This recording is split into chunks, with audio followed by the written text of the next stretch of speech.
Okay, good afternoon, everyone. My name is Joyce Raimondo. I'm here at the Pollock Krasner House and Study Center in East Hampton, New York, in a small area known as Springs. And this is where Pollock and Krasner settled in the 1940s. And I am now sitting in the barn studio where this famous couple made their abstract expressionist work. So we like to explore different topics related to Pollock and Krasner. Today, our theme is performance art, and we have a really special guest artist speaker, Andrea Cote.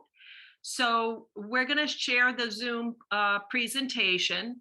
I'm going to start off with a little overview of what performance art is and what Pollock and Krasner's relationship is to performance art. I'll give you a brief tour in the studio, and then we're going to turn it over to Andrea, who's going to share her own performance artwork, and we'll leave time for questions. So do you want to just say a quick hello, Andrea? Hi.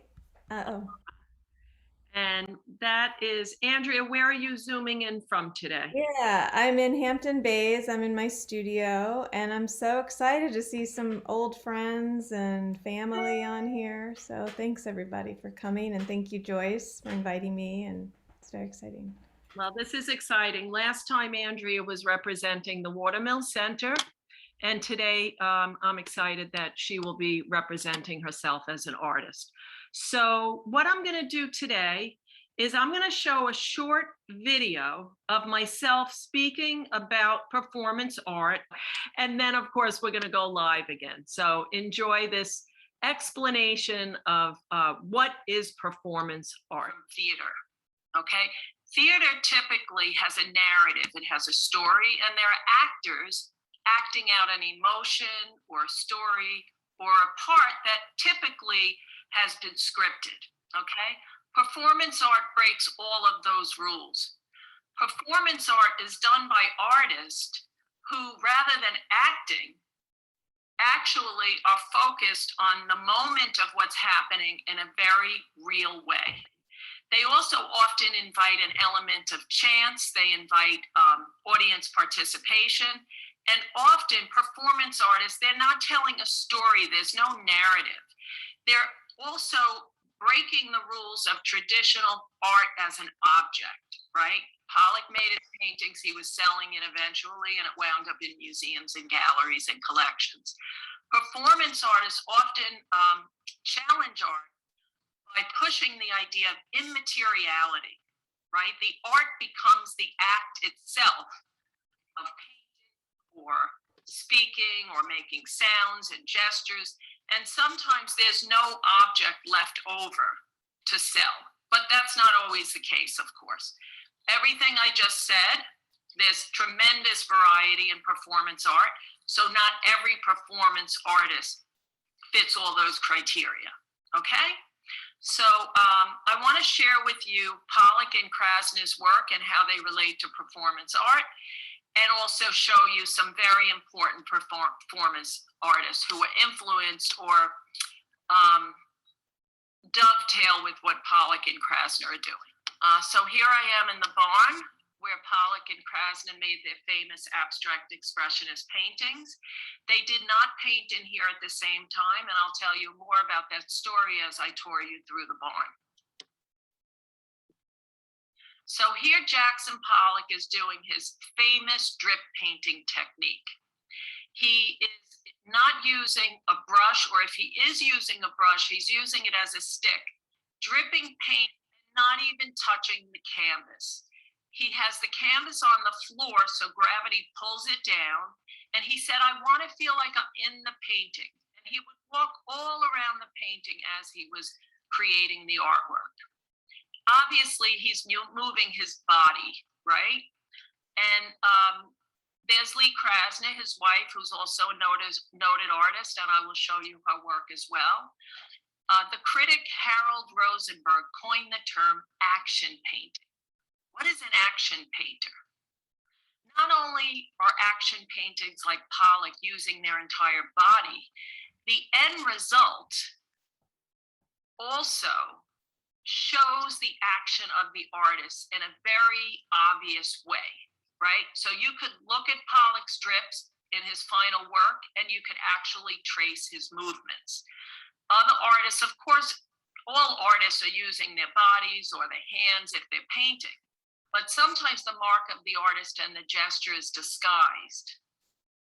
And here is one of Pollock's very famous paintings.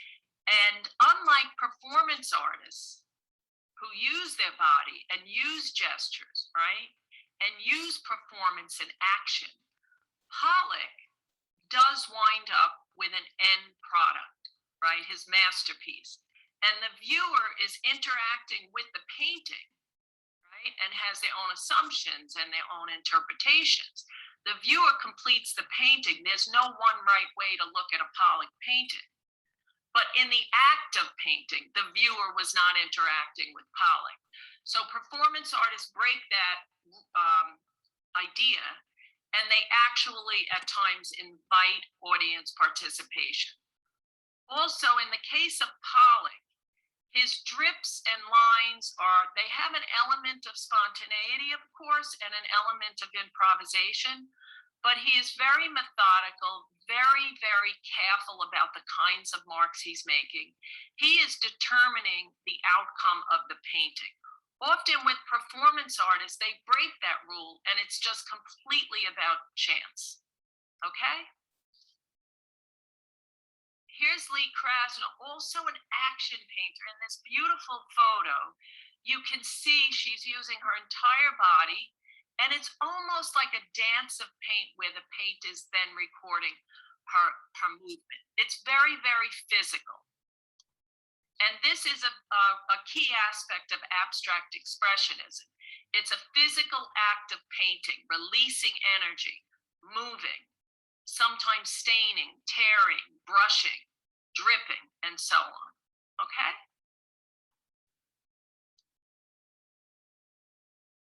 Now, this is a piece by John Cage, who was a performance artist working around the same time as Pollock. In this photo, it's a reenacted, this was in 2012, this is reenacting one of his performances. So John Cage, like Pollock, is using non-traditional materials. Pollock is using sticks and basters and house paint. John Cage in this performance is actually using a blender to make sound as it cracks up the ice. He used a tea kettle whistling. He even used rubber ducks. And sometimes he would invite the audience participation. So even a cough would become part of the art. And there was also, of course, an element of chance. You can't control what's going to happen, right, if you're working with an ice blender. Now, what's really different about John Cage and Jackson Pollock is that John Cage was very interested in this idea of removing emotion from the piece and just having the participant be able to experience music, so to speak, as pure sound without any emotion attached to it. Obviously, that is not what Jackson Pollock is about. In fact, Pollock even said, "I want to express my feelings" in his paintings. This is a painting that John Cage made later on. And like Pollock, he's using marks and drips and scrapes and so on. But he had someone else set up all the materials for him in advance so that he wasn't in control of the outcome. He actually eliminated his ego by not being able to control the outcome. This is completely different than abstract expressionists. It's actually, you might say in a sense, it's ego-driven, not in a negative, but abstract expressionism is very much about individual expression. Does that make sense so far? Throwing out a lot of ideas here. So these are some of the most famous performance art related to Jackson Pollock. This is Yves Klein, where he directed women to paint their own bodies, and then they would actually become like the painting implement, rolling on the canvas, being dragged on the canvas, and printing their own bodies onto the art. So, of course, some feminists today would find this to be offensive. Um, However, many times the models themselves said they felt respected and they really felt they were an integral part of the art, and they loved collaborating with Yves Klein. And here's one of the finished works that come out of that performance. Now, in the 1960s, I'm sure you've heard of art happenings, right? And this is one by Alan Capro, where he set up these tires and then people could move through the space. So it does remind me in a sense of Pollock and Krasner, where it's all about movement, moving through space with your own body, making broad gestures, but there's no end product other than a photo or a video. And of course, the audience is not a passive audience. They are part of the art. So here you get into body art and many other avenues that performance art goes down, and some of it becomes highly controversial. Okay, I'm going to add to that presentation two female artists whose work was considered very controversial in their own time. In particular, Carol Lee Sheeman. Now, last week I asked Andrea, who were the performance artists who inspired you? So she cited three artists: Carol Lee Sheeman, Anna Mendieta, and Hannah Wilke. So I'm going to present two of those three today. So Carol Lee Sheeman, in addition to being a painter, she was an abstract expressionist painter. She's working in the 70s using her own body as part of the performance and also creating works during the performance. So in this piece, she used a harness and she swung her naked body from the harness. She had a crayon in her hand and she was making gestures along the paper as the audience was watching. And she repeated this performance several times. I chose this one to represent Carol Lee for this presentation because, similar to Pollock, obviously she's using her whole body. She's in action. She's using gestures, right? So that's how she's similar to Pollock. But ironically, a lot of these female feminist artists from the 70s, they rejected abstract expressionism because in Pollock's time, the women and the men who were painting abstract expressionist art, in a sense, it was such individual expression and so much about their inner life. It was not politically motivated in and of itself necessarily. Whereas Carol Lee and the feminist artists, they were really often bucking up against a patriarchal system, questioning the idea that the woman is typically seen as the muse, right? The woman is the model. The man is painting the woman, right? So much of the history of art involves that subject matter.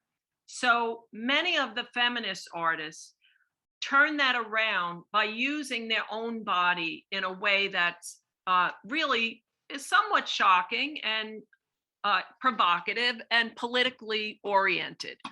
Also, many of these body artists, they had other subject matter that they were addressing, like the Vietnam War or violence and many other political ideas. So Carol Lee Sheeman really considered herself primarily a painter, and this is one of her abstract expressionist works.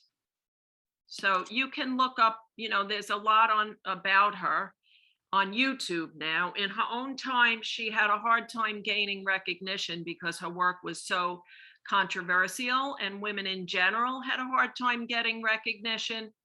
And, today she's more well noted in the history of art. Also, a lot of feminists in her day rejected her because some of them felt she went too far in using her body in a way that they found exploitative, or exploitive, rather. So this is Anna Mendieta, and this is a work that she did called Body Tracks.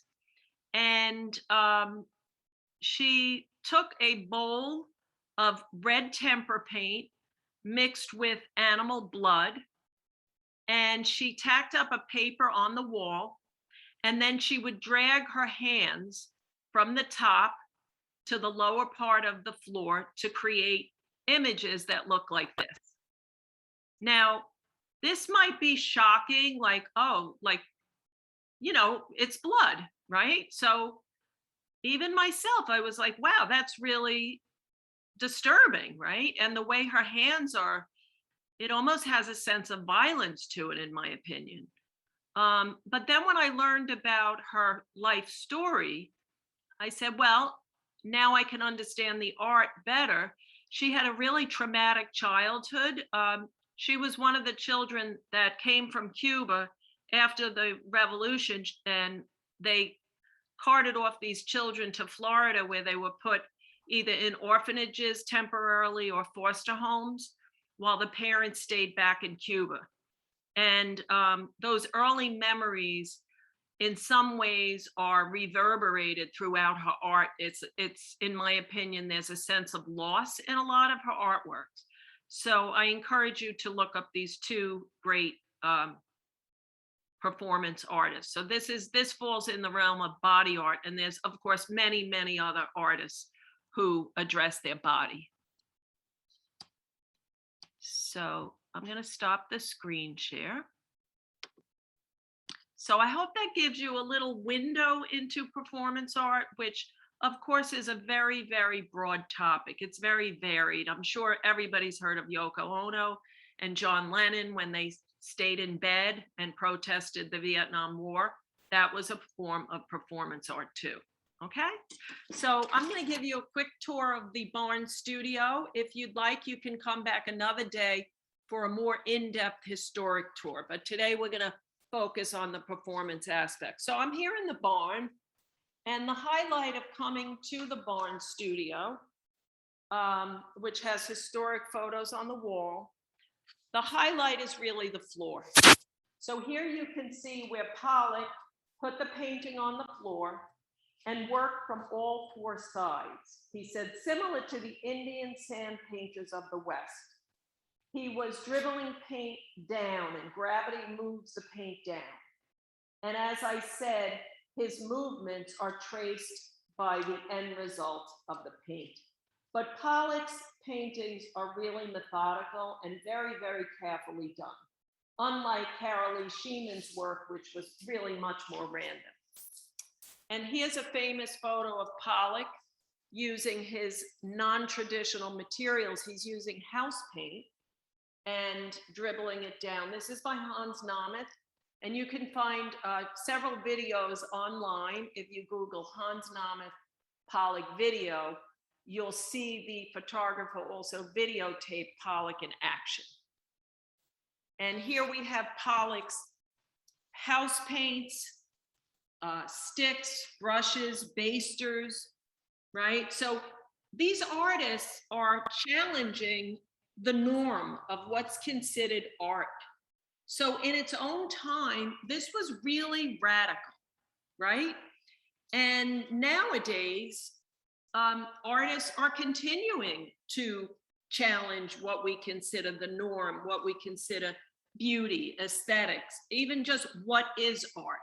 So I think a lot of these performance artists, sometimes they could be really challenging, right? And this can be sometimes a feeling of almost being disturbed. Like Carolee Scheemann took a scroll and pulled it out of her vagina as part of her performance art. That's a little shocking. That's a little disturbing in some ways to me. I'm like, how could somebody do that in public, right? That's a very private thing. So this is just my own opinion. I don't have to like everything. I don't have to feel comfortable about everything. And sometimes these provocative ideas are an opportunity for me to question my own assumptions and even my own values, right? And that is one of the functions, in my opinion, of art, amongst other things. So here you can see, back to the studio, Lee Krasner's mark making, where she hung her painting on the wall, working with her entire body in almost a dance of paint. You could see where the drips and splatters landed, right? And just an interesting note, on this studio, this is Pollock's floor, untouched by anybody else, because while the artists were both alive, they covered up the studio with boards. As you can see in this photo, they renovated it and winterized it. And Pollock died in 1956 in a car crash. He was 44 years old. After that, Lee came in here and worked. They did not work in here simultaneously. And Lee grew old in the, working and living here. And before she died, she arranged that this would become a museum. And here you see the museum workers peeling off the boards, peeling off the paper to reveal Pollock's floor. So I hope you come here to get a sense of the space where Pollock and Krasner created their abstract expressionist art. We are closed for the winter, but we will reopen in the spring. And we do have many, many Zoom topics and different programs like this one. So you can go to pkhouse.org to see what we have coming up. So any questions so far? Okay, well, I am very excited to have Andrea Cote speak about her work. And afterwards, we'll have plenty of time to ask questions of Andrea as well. Okay?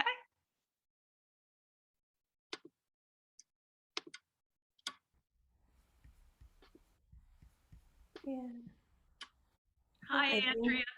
Hi, Joyce. Yeah, you can hear me okay? I can, Okay, yes. I'm okay, sorry, good. somebody said the sound was echoing. Sometimes that can be on the other person's end, so all is good. Yeah.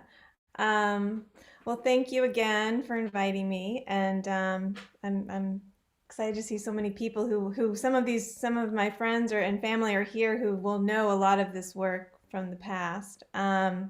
And you'll see echoes of what I'm going to show, I think, in a lot of your presentation, Joyce, through the action of seeing the painters painting, even Eve Klein with the women and their bodies, being painted and becoming part of the canvas. Anna Mendieta taking that on, and Carolee Schneemann was an early influence who was one of the first performance artists that I discovered, and had been creating my own version of performance art without really knowing what it was, and had written her and saw a show of hers and wrote her.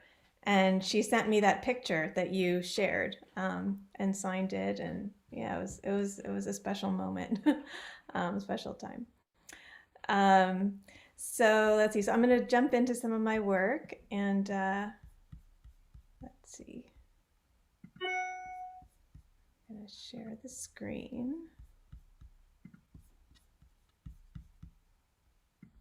Okay.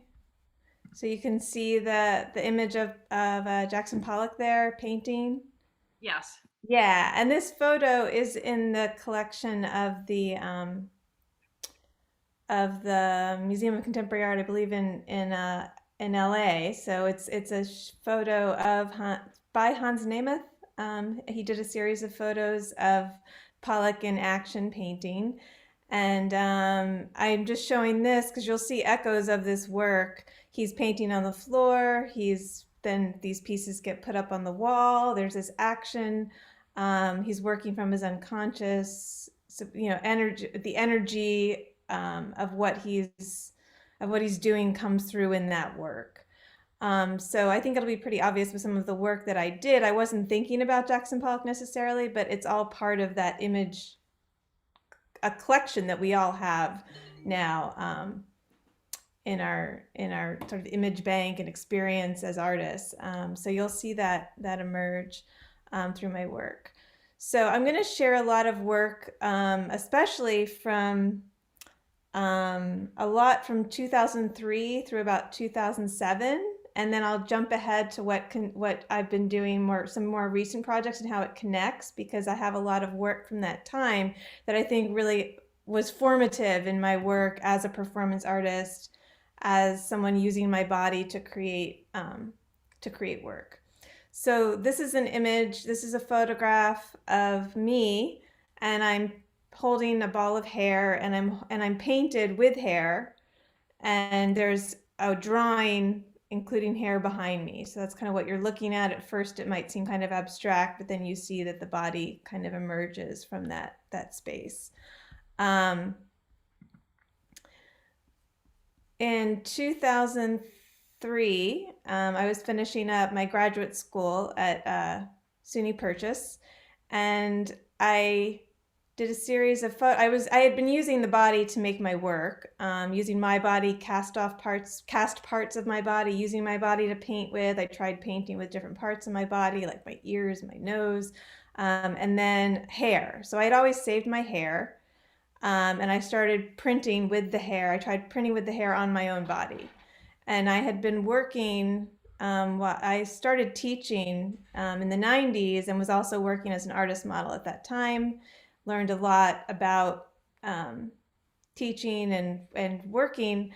That's sort of early how I sort of got involved with performance art. And so I was talking to Joyce about this earlier, about how there's this interesting experience as the artist model where you're both visible in the space, but you're also kind of invisible. It's strange. You're like naked, but everybody's drawing you and using you as inspiration, but you're also kind of anonymous in that way. So I think that experience came through in the work. And so after having other people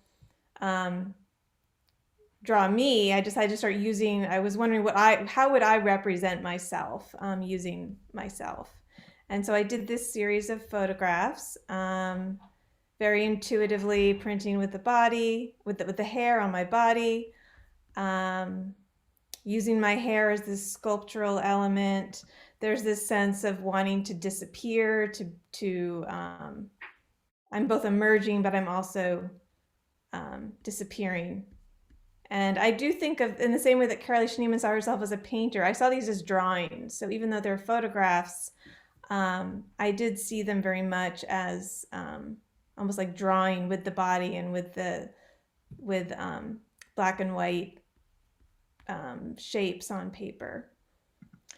So at the same time, I was also working more abstractly, printing with hair on the walls of my studio. And this is a piece called Hair Wall. It was part of my thesis show at SUNY Purchase in 2003. And to create it, I actually laid butcher paper down on the floor, printed with hair. It was just a few pieces of both my hair, my sister's hair, and a friend's hair. And I was interested in how this fragment of the body, this small piece of hair, could create such a immersive space, could expand itself. This is a detail. And when I created this, it was pretty apparent, the relationship between this work and Jackson Pollock's paintings, the all overness, while his is very much a gesture of his energy, mine has this energy that is actually coming from me painting hair, printing it onto the wall, onto paper, onto the floor, and in this very direct way. So this was a photograph that I took while I was working on that hair wall, but it was on the floor, and I printed myself with the hair, and then I have this piece of paper that I had used to make the hair wall over my head. So this was an early piece of me starting to put myself into these spaces that I was creating. So then after that, I moved to Brooklyn, and I had a couple opportunities to create these installations, these wall drawings in different galleries and spaces. and I would use the hair to sort of um, almost like a conversation with that architectural space. So sometimes the hair would emerge and work around I often worked around like corners and different spaces. Uh, yeah. And so here I'm starting to work with not just my own hair, but other people are starting to give me hair. I had somebody give me some fake hair, and that's where I was able to start letting the hair kind of come off the wall. I started painting into it. This was an installation at Jack the Pelican Gallery in Brooklyn. This is about 2006 or 7. And then I created a piece. This was called a Hair Fall, and it's I was sort of teetering on what's an installation, what's a painting. This is on boards, but I actually created it on site in a space. It was at the Ice House in Philadelphia, and here's a detail. And I've always been interested in what's between mediums. So like we have these categories of painting, of photography, drawing, performance, installation. And I often tried to like question like what happens if you sort of work between those places, those mediums. So this is an example of that. This was an early performance. This is 2005, I think. I created this. I called it Hair Body, and I was very curious about how one looks at a painting. So there's been studies done on how little time one spends looking at an actual painting.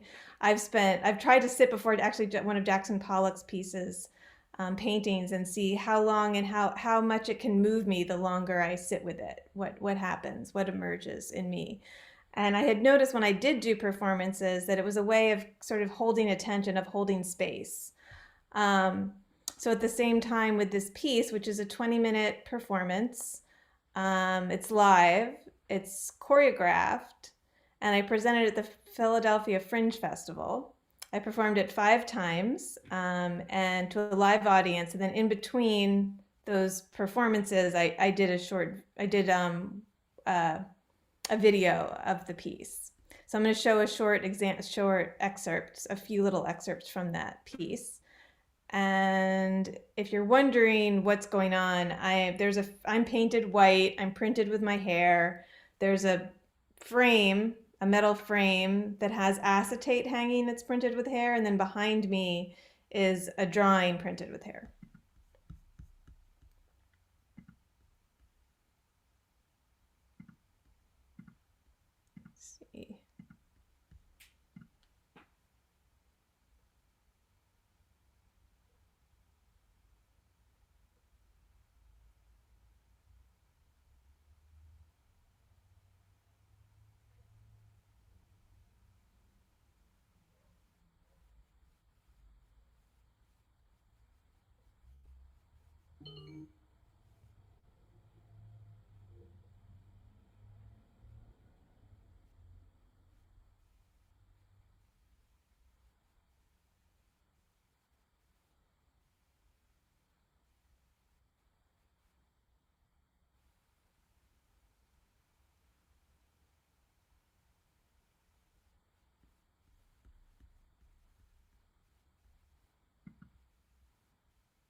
So this is a still. This was a photograph that was taken from that performance.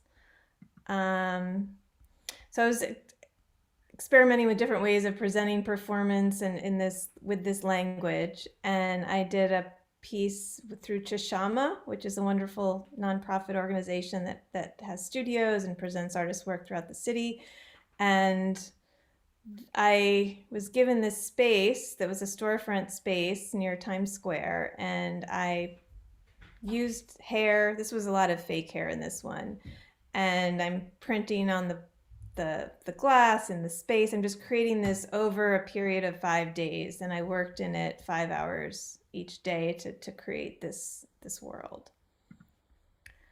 Let's see. So I was also, it seemed natural to explore printmaking. I was teaching at the New School and was able to use their studio, their printmaking studio. And this was one of my first etchings where I used hair on the plate and then scratched into the plate and drew into it. Just another way of experimenting with this language of the hair. And then this series was called Cathexis, and I think it brought together a lot of what had been building up to at this point. So there's the hair behind me printed, a drawing, I'm painted white. I would print myself with the hair, and then I would take photos and sort of just see what emerged in this sort of unconscious way. And what came out was this sense of energy and the body being very permeable. So somehow this piece, this hair becomes something else. It becomes this network. It is sort of moving in and out and around the body, and it's almost impossible to contain. So I did a number of photographs from that, which was very much like a performance before the camera, in this very sort of unconscious, subconscious, letting it out kind of way. This is another photo from that time, from those series. And then I created a piece. This is called Body Sight. And here there's a garment where that I'm wearing, and it's like I carry my whole. It's all part of this nomadic place that I take with me. So I'm wearing this garment. I can wrap it up. I can take it with me. I go out to I always do it outdoors. So it's like taking that space of getting out of the gallery, taking it out into the world. And I would use tent stakes to stake it down into the ground and then move inside of it. This was first presented at the Dumbo Arts Festival in Brooklyn. And then I've presented a number of times since. I presented in Argentina, later at the Peekskill Project. And then in 2012, I was invited to do it for the Jackson Pollock Centennial Celebration, which is nice to bring it back. And then most recently, it was performed at the Watermill Center for Discover Watermill Day 2 years ago. And I put another performer in it to enact that. And finally, I just wanted to move on, and I had an experience that I wanted to let go of. And there was also this idea of like, a lot of people will cut their hair at a point where they just are ready for a new change. Sometimes for me, it had a lot to do with loss, and a sense of like a traumatic experience that I wanted to let go of.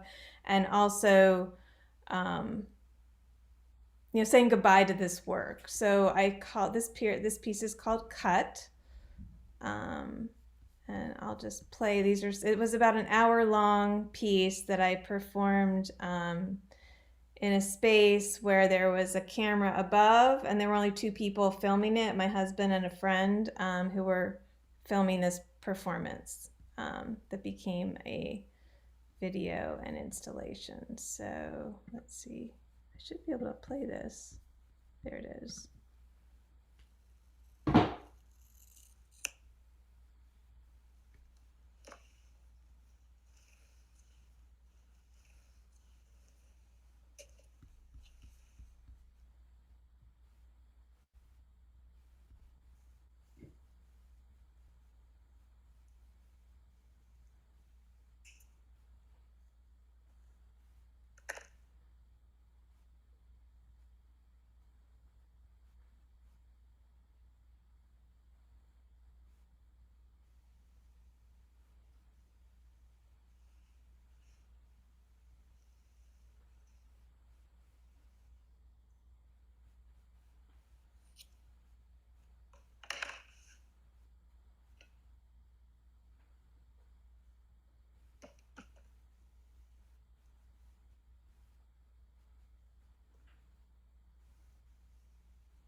So when it gets installed,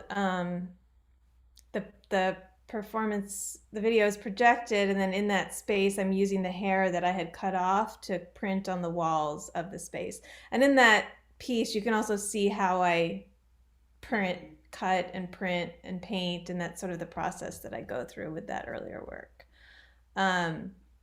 And again, you can see that all over sense of painting. The Pollock, Jackson Pollock's work, echoes there. And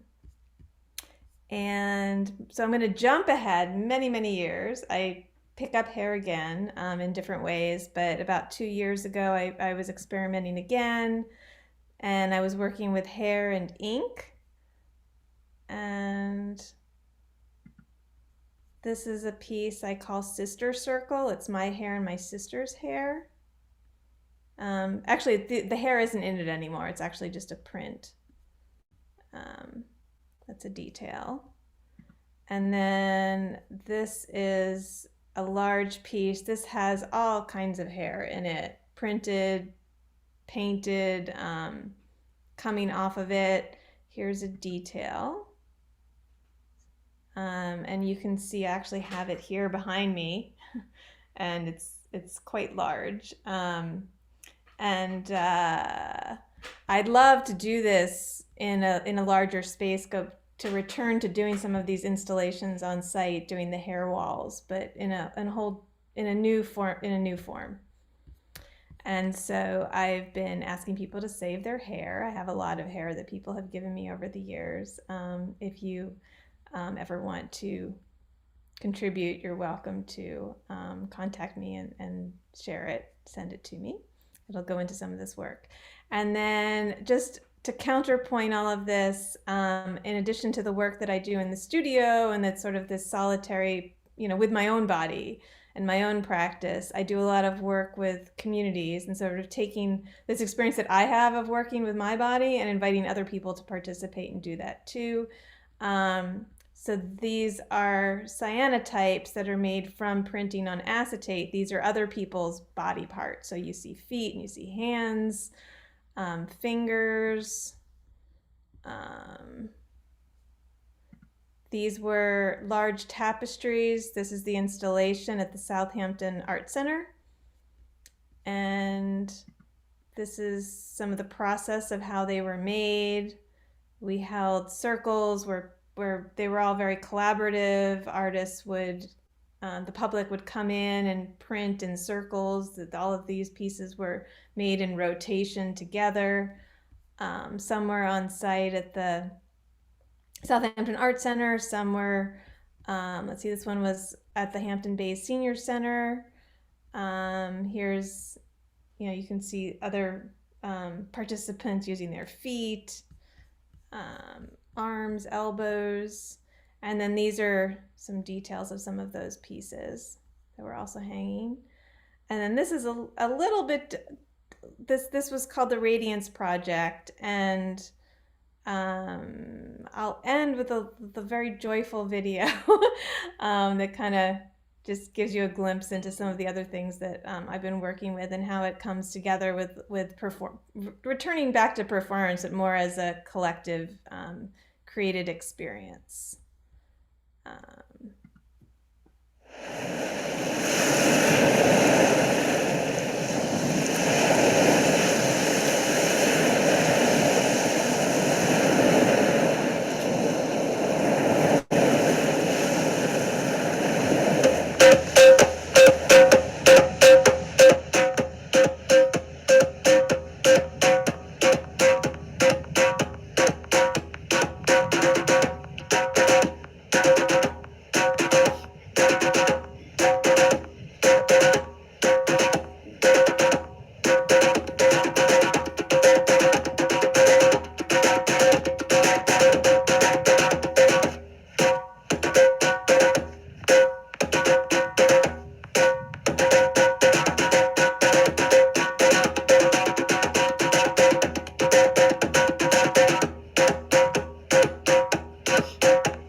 everybody, let's unmute so we can give Andrea a round of applause.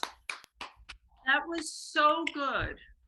And I mean, there's so much to talk about.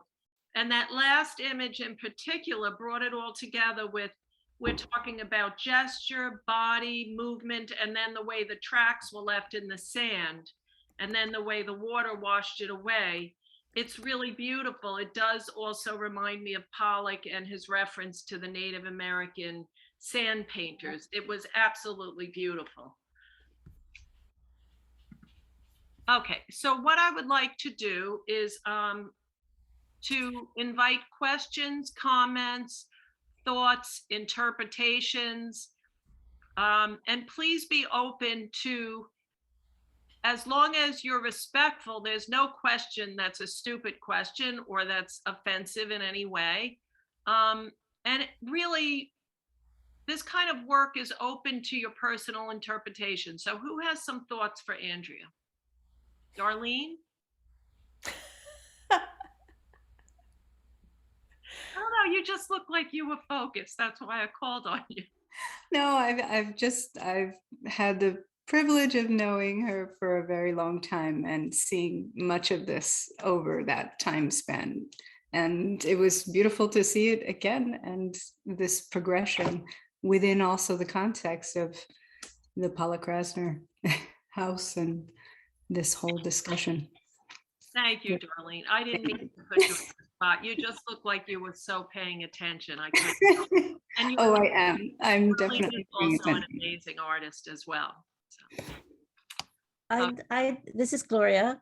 I'd like to say, Andrea, it was really wonderful watching the progression over the years and the focus that you had and your commitment to exactly what you wanted to do as an artist. I commend you. It was fabulous, fabulous to see. Thank you. Well, thank you. Thank you, Gloria. It's a real journey. I don't know exactly where it's going. It goes in and out. And it's been a real pleasure to share some of this older work, which actually a lot of people that I know out here on the east end of Long Island this precedes a lot of that. So it's nice to share some of the origins of what brought me here. Yeah, it was evident. It was fabulous. I loved it. I was mesmerized. Thank you. let's see, we have some comments in the chat. Let me see the chat. Well, Okay. lots of compliments. Claire says, wonderful talk. Laura says, great presentation. Can you talk about the last video? Yes. The Radiance Project, it was shot by drone. It was Tyus Olson was the videographer for that.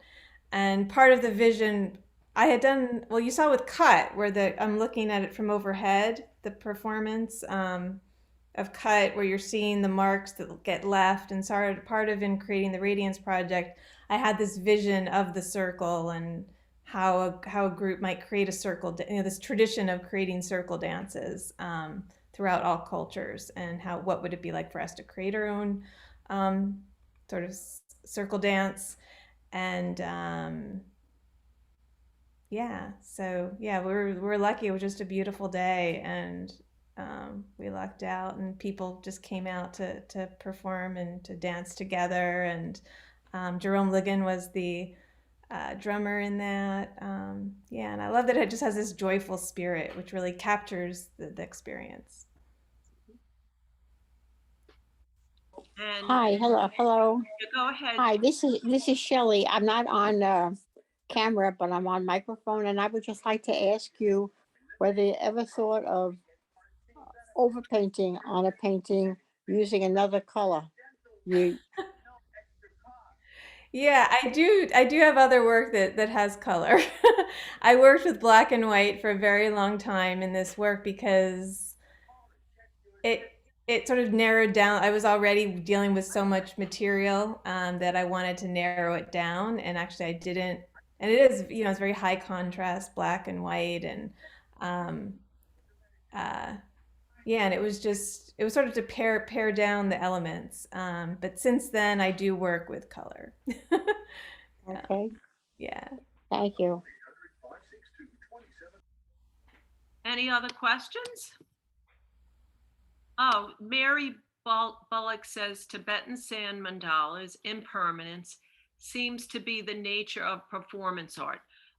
Yeah, the idea of impermanence can be a theme in performance art. Andrea, maybe you could talk a little bit about, since that is a theme, could you fill us in a little bit about like how might a performance artist make money from their art or survive as an artist? I don't mean to be personal about you, but just in general, maybe you could speak to that. Yeah, that's a real question.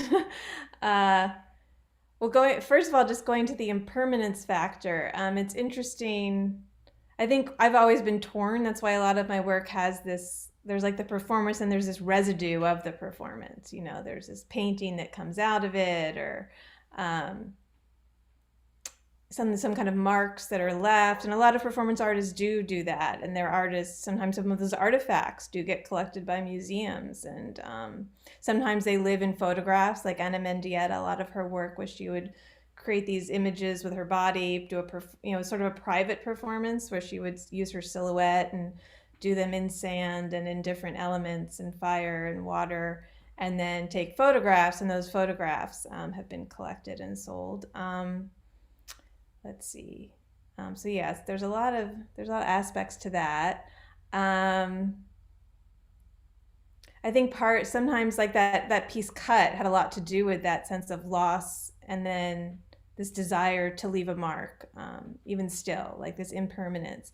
And it's interesting because I remember, now we photograph and videotape everything, but there was a time when you didn't. And that's why like Carolee Schneemann, a lot of her work exists as photographs. And some of my earliest performances were as an artist model in a space. There's no record. There's some drawings people did. There's some stories people can tell, but there's like very few photos of anything I did. And I remember there was a point at which, like in the early 2000s, when I was doing some of these pieces, you would see, sometimes you go see a performance, there'd be somebody with a video camera videotaping the whole thing and be in the way, and people be annoyed, and there was sort of this question of like, but is it about the liveness or is it about the recording? And it's interesting how now, I don't even know if that's a question, because we record so much that it's just a given. And like, oh, of course somebody's going to be in there recording it. Oh, everybody's going to have their cell phone and they're going to be recording it. So there will be a record, and it's just those are interesting aspects to question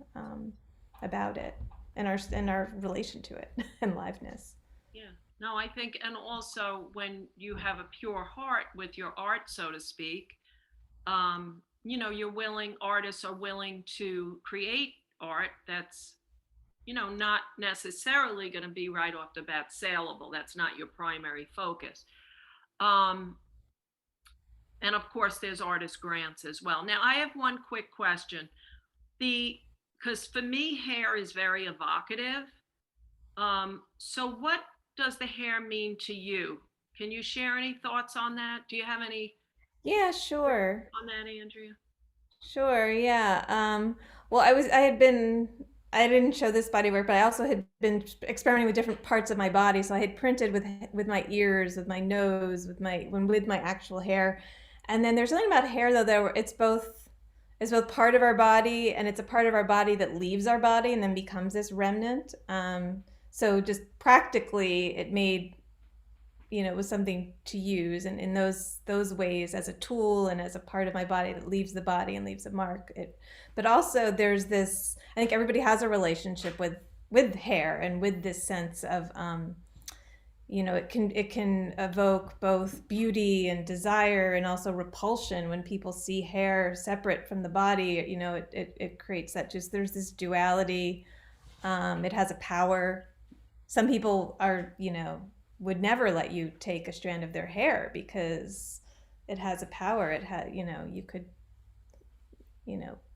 possess their spirit with it. So I do honor that when people do lend me their hair. I try to be respectful of it. But yeah, and then also just visually, I've used other parts of the body, and there is something just visually about the hair and the way that I can work with it that just has this formal element that's very lyrical and, linear, and can create a form as well as you know, a single strand. So does that answer? Yeah, no, very good. You know what, the Yeah. piece that you made called Cut, that Mhm. reminded me of Frida Kahlo's painting called Self-Portrait with Cropped Hair, where she has her own remnants of her hair floating. She's cutting off her hair, and then there's these remnants of her hair floating all around her in a dreamlike way. And I've always thought that hair is so much also like regarded as identity, you know, especially for women, and also in terms of race, in terms of gender identity. So I just think it's so beautiful how you invite all these different interpretations into your piece. But I relate with that one that's called Cut. The way you captured, really, I feel you really captured the feeling of loss, but also the need to work through it. That's just my own interpretation. I thought it was very moving. Well, thank you. Does anybody else have any comments or questions? Somebody, Mary says, a wayward strand of hair can get you convicted. Your DNA, it holds your DNA. Oh, right. Yeah. It's true. Identity, another. Yeah, I didn't think of that. Yeah.